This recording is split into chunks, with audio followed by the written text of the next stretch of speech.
Guys, welcome back to the Terriers TV. We are back with another video. Obviously, it's been quite a while since we've done a preview show now. Obviously, the international break is finally over. It is dragged and, finally it's done, but there'll be another one in 4 weeks. Looking forward to it as always. But obviously, thanks guys if you're watching the video right now. Obviously, please like and subscribe and turn notifications on. As you can see, there is a guest on the channel today. We've got Ryan from Proud Terriers, so I just want to tell everyone a little bit about what you do on your page. Yeah, hello. First of all, thank you for having us on. I really appreciate it. It just has that inclusivity within the channel, so it means a lot to me, really. So just quickly a bit about Proud Terriers, really. A few years ago, I decided to set up my own group because I was really passionate about kicking out homophobia in football. Being openly gay myself, I experienced kind of things over the years, and it just made me really want to do something about this because it's become a really serious issue in football. It is a problematic thing, and it seems to have got worse. So I kind of just created this group to fight for change, really. Add that safe space to people that may not feel like they can come to games on their own, for example, because it is very intimidating and things.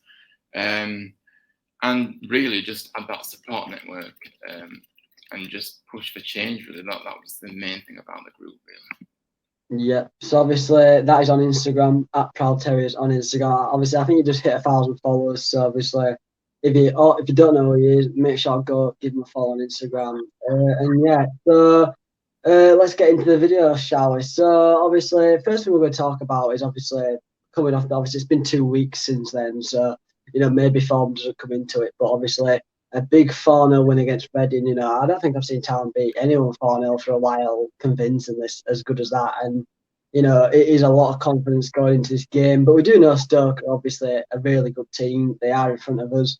Obviously, they did lose to Fulham, but most teams this season are going to lose to Fulham, as we did. So what are your thoughts going into the game? How should we approach the game after the Reading win? I think even though there's been an international break, like you said, that win against Reading was very impressive. I've not seen a performance like that for a long, long time. So I still feel like we've got some kind of momentum going into this. And yes, okay, Stoke have started off well as well, but I feel like we've got to just focus on ourselves a bit more, really. I know that we've got to be wary of Stoke, of course we have, but if we kind of just focus on ourselves and just kind of approach the game not in a defensive way, but just not obviously be too attacking. But I feel like it's still a game that the longer it goes on, maybe the fans will start to get a bit frustrated, and then we can kind of capitalise on that. But I still feel like it's going to be an end-to-end game, really, tomorrow, I think. Yeah, obviously, previously against Stoke, there's been some really embarrassing scorelines for Town. We lost 5-2 at home. We got battered again at their place last season. So they are high-scoring games, and we play Stoke. But once again, Stoke aren't the best team at the back. Obviously, they do leak goal. We've seen that all season so far, and we've seen it in previous seasons. And at the moment, we are really looking like we are capable of scoring lots of goals. So, from a neutral's perspective, it does look like a good matchup, a hard game to predict.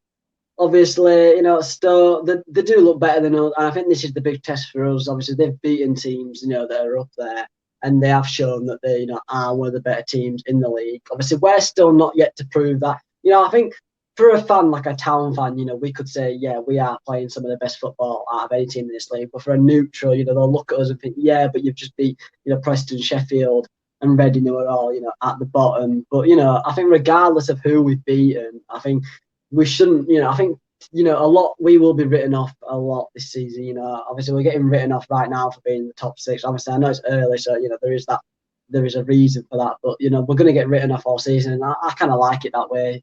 Hope we can surprise people. We've surprised people so far already. So obviously, do you like being the underdog? Do you think it's the better way to go about games?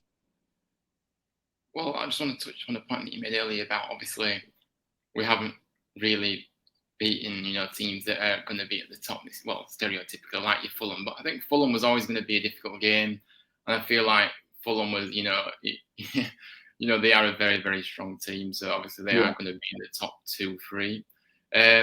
But apart from, like the teams that we're beaten, I think we've still had to beat the teams that are in front of us, even though whatever the opposition. I still feel like we should take some confidence from beating teams. You remember Sheffield United have just come down from the Premier League, so they're not a team that they're a team that really are quite difficult, especially at Bramall Lane as well. It's a tough place to go as well. So I feel like, but yeah, like you said about everyone writing us off. I love that, mate, because we can just take one game at a time, go under the radar like we have been doing, and I don't really take any notice about the outside noise. Really, we know what we're capable of, and we just have to take it one game at a time mentality, and just prove everyone wrong, like we have done over the years, really. Yeah, exactly. Obviously, touching on the Sheffield game, when we played against Sheffield, they didn't play bad. Some of the time we were defending, for our lives for most of that game, but obviously in a confident way. We were quite confident, even though we didn't really get out of our own half in the first half. I don't think we got in their box the whole first half. So I think for us it was a really pressure. There was a lot of pressure on us. Each time they were coming forward, you could have felt like they were getting close. So overall, I think we played a team who that day played like they probably should be playing every week, coming down for the Prem, and obviously we got a result. Obviously, now we'll move on to the lineups. We'll start with you, and then you can explain them. So you've gone for Nichols, Pearson, Lees, Colwill, Thomas, Hogg, O'Brien, Toffolo, Signani, Odebeku, and Corona. What we are like, reasoning behind that. So obviously, I was just kind of looking at obviously the start lineup from the last game. I don't really feel like you can change it at all, really, because like I said, that was one of our best performances for a good while. But the reason I've put, for example, Odebeku in is because apparently, I don't know if you've seen Carl's interview today, but obviously Daniel Ward's got injured, so it looks a big doubt for tomorrow. So I feel like, that really exciting young talent should, he should have it. I prefer him over Campbell, for example, because I don't think Campbell's a starter. We've already established this. I think Campbell's one of those that'll come on and help you see out a game. He's not really a starter for me, so why not give this young lad a try? In terms of, like I said, Nichols has been outstanding for me. He really has impressed me. He's just a really, really solid keeper, and you can really trust him as well. And I think that really, it starts from the back for me. We've got him in goal, and then we've really improved the defence. The likes of Pearson. He may not be the best, player, with the ball at his feet, but he's that no-nonsense defender that you need as well, and he just gets stuck in, and he really is an effective player for us at the back. Like I say, Tom Lee's the one that's really impressed me since he's come in. Really, we've only conceded one goal when he's played about 235 minutes. I've seen. We've only conceded one goal when he's been at the back. That really does speak volumes. And obviously Colwill, I absolutely love Colwill. Again, 18 years old, and he plays way above his, he just doesn't seem like an 18-year-old. So yeah, that's the foundation though. From the back, I'm so happy with our overall squad now for sure. Like I said, Sorba Thomas, you don't need to, we don't need to, he's just an absolute superstar for me. He's just won Championship Player of the Month, rightly so. He's a player that just excites me, watching him, and he's just incredible the way he plays, his pace, his skill. He's just got it all. and okay, it's early days, but and we also kind of forget that 9 months ago he was still playing in non-league football. So his rise has been absolutely unbelievable, really. And he's had an opportunity this season, and he's took full advantage of that. And he's worked hard in the summer. You can see that. And yeah, I just absolutely love him. Obviously, Hogg, yeah, he's a vital part of our team anyway. We know what Hogg's about. O'Brien, again, another outstanding performer. Very happy that we've kept him again. That's like another signing, really, because we kind of felt like, oh, he's going to go now, but he's actually ended up staying, so that's a big positive. Toffolo, again, Toffolo's outstanding. You know, when he's not in the team, you soon realise, and he really does drive that attack going forward. I love Toffolo.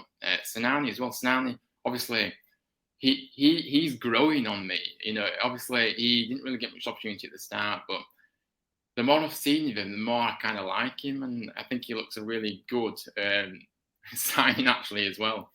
Like I said, we haven't really seen much of Odebeko, but again, he's very highly rated down at West Ham. You know, he's really exciting young talent going, you know, coming through, and he's another one that will really excite fans because he'll play with that no fear attitude, and he'll just give his best, you know. And obviously Koroma, again, he had a bit of a slow start to the season, but you know he's had his injury issues. Obviously, he scored, and then he's kind of grown on that confidence, really. So again, Koroma for me definitely starts. But one point I do want to make about this squad now is that it's so brilliant to see that all them players that I mentioned and on the bench, they all want to be Huddersfield Town. Whereas obviously, as we know, quite honestly, that there has been times where you question people's attitude and body language and things like that. But we've got a team that want to be here and they'll fight for the shirt, and it just fits the Huddersfield Town ethos again. And it kind of reminds me of the promotion season when we got promoted. This kind of togetherness, this team spirit. So it's really, really, really, really positive, and I'm really happy that we've got this squad for sure. Yeah. So moving on to my lineup, I've gone pretty similar at the back. I didn't think many people would agree with me putting Lees in, but obviously Nichol's been, I think, one of the most influential players. Obviously, apart from Thomas, you know, even as a goalkeeper, everything he's done has made the defence a lot solid. I think if there was someone like Ryan Schofield in there, you know, he wouldn't be making players like Colwell and Pearson look as good. I think partly them being as good as they've been at the start has been, you know, because of him. But obviously, Lees has been, obviously, when he first came in, I was like, you know, just another person just to add depth. Probably won't play, he'll get injured, but he has been so good. He has got a point to prove, even at an old age, obviously. I probably think people coming in and think he'd be starting, but, you know, the games he's played, he's been best player on pitch. You know, Everton, arguably one of the better players on the pitch. Obviously, he scored and, you know, solid at the back. You know, we won't really, especially in the second half, you know, everything he would clean it up. Obviously, Preston, you know, solid performance. Obviously, maybe not from the attack, but the defence was solid. And obviously, he's been just class everywhere he's been. Even on the ball as well. He's a lot better on the ball than obviously, you know, your Pearsons. So really good at passing the ball out as well. You know, I can't follow in the way he started, and he deserves more first team football. Obviously, Colwell, you know, same goes, just a class player, so good for his age. You know, his level's above his age, and I think, you know, he's been at a big club, Chelsea. Obviously, they're doing something right there. Obviously, he's going to be a good player for the future for them, for England as well, probably. Thomas, you know, self-explanatory. Obviously, just won Championship Player of the Month. Obviously, I can't remember the last time one of our players won Championship Player of the Month. So, and to do it in the first one as well in August, and, you know, from where he's come, you know, it's incredible. And I've actually gone with Vallejo over Hogg. You know, I thought against Everton, you know, we played a lot faster. And then obviously I was like, for Reading, I was like, yeah, we need to start Vallejo again because the build-up play was so faster. And then Hogg went and put a really good solid performance in against Reading. Didn't pass the ball back a lot. And obviously that's one thing I don't like about Hogg. He's really, really obsessed with passing back. That's kind of his nature. You know, he's done that all his career. But obviously I'd just start Vallejo. I think it's one of them games where we're going to have to score goals. And, you know, the less we pass back, the better against Stoke, to be fair, you know, with the mistakes we've made over the years against them. O'Brien, once again, you know, like you said, he feels like another signing, keep it in. And, you know, now all the transfer rooms are out of the way, you know, it's going to be back to how he was before. And obviously getting that goal against Reading, having a good performance again, just builds that confidence. Obviously, Signani and Toffolo. Obviously, Toffolo is self-explanatory and once again, class player, one of our better players on the pitch. Signani, you know, he's really impressed me. Obviously, at first, I didn't really think much of him. But, you know, in the international break, I've been watching some of the Luxembourg games and the highlights, and he's playing really well at international level for Luxembourg. Obviously, got an assist in his first game, and he's been putting in really solid performances over the international break. So that's got him really well, playing against some high level players that you wouldn't normally play against in the Championship. So really good for him, and he's starting to find his feet. Could have had a goal against Reading as well, but we're unfortunate. Obviously, even though Ward is injured, I would go Ward. Obviously, if he wasn't injured, I would go Ward over Odebeku. I think it's one of them games where you've got to put your best team out on form, and obviously Ward would be going in on form against Stoke as well. Obviously, if I were to give Odebeku his first start, yeah, probably against Forest next week. And Karoma, obviously, once again, I think he's starting to become the player he was last season before his injury. Obviously, he came back from injury, but he didn't really, come back and make a big difference. You could see that the injury affected him. And obviously, at the start of the season as well, he was kind of slow. Even when we were winning games, he wasn't doing that much. But obviously, really good performance against Reading, an assist and played really well. The Karoma we like to see. And in the first half, could have had a goal as well. So, yeah, that's what I've gone for. And obviously, just before we finish the video, obviously we need predictions. I don't like giving out predictions for town games. I don't like jinx anything, but it's one of the sacrifices I have to make with this channel now, giving out predictions. So obviously, I'll go first. I don't know. I think the safest thing to say is to draw it. I'll probably go 2-2, exciting game, or 1-1, 2-2 or 1-1. I'll go 2-2. Hopefully we can get a result against these. Cause I don't like Stoke. I really don't like Stoke. I think just based off the last few years and the results we've had to deal with off Stoke, and especially some of the players that I just don't like Stoke. It'd be so good to beat them and to obviously push further on in the table as well. What about you? I'm maybe a bit more optimistic about tomorrow, and I think we will win. Because I think, obviously, I think we do win against Stoke, like I said. But for me, I don't like looking at previous meetings because I think it's just what happens on the day as well. But I think we had Joe win against Stoke, and I think I'm going to go 2-1 to us. I think that even though the international breaks happened, I still feel like we've got momentum. We've still got that really, really positive, group of players, and as a group, they should be buzzing really because, like I said, fourth in the table, and like I said, we are playing some very, very good football, and it can only get better for me. I think the win tomorrow for sure. Yeah. Yeah, obviously, when we had Brad on the channel last week after in the midweek, the one we did, obviously, he said as well, Stoke is the real test. Obviously, if we beat Stoke, we can maybe think about, where we're realistically going to be finishing because it's going to be the first team that we've played that's inside the top 10. So, obviously, really big game. But obviously, so far, I don't think we need to worry about finishing low this season. I think, if you can beat the teams, that are in the lower half, you're going to be comfortable. And we've shown that we can beat, all the teams down there. So, I think, playing like we did against Reading, we beat every team, outside the top 14, even top 12, all them teams down there, we would, the way we're playing at the moment, we would just, easily beat them. So obviously then it's all about beating the teams in front of you, and obviously Stoke are in front of us, and if we beat them, which could go third, obviously depending on the results. So obviously, hopefully we'll get the win, and I think that is about it. 18 minutes, I'll take that to be fair.